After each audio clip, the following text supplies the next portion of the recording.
Salimos de verano y pasará también el día de Navidad y no tendremos ni el techo de gasto y, evidentemente, también ni los presupuestos. Usted no ha hecho los deberes a los que se comprometió usted públicamente.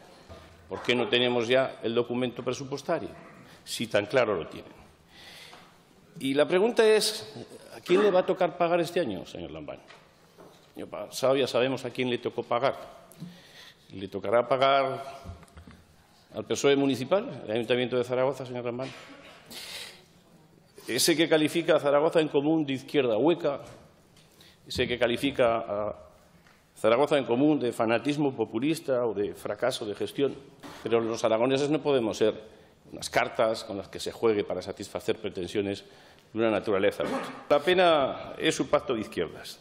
Un pacto de izquierdas que hasta ahora no tiene nada que ofrecer. ¿Sabe por qué, señor Lambán? Porque es un pacto vacío. Porque es un pacto vacío. Solo han sido capaces de unirse para repartir sillones. Han sido capaces de unirse para pegarnos al conjunto de los aragoneses una buena subida de impuestos. Su gestión está vacía porque su acción de gobierno está vacío, señor Lambán. Esa es la realidad. Usted preside un gobierno vacío.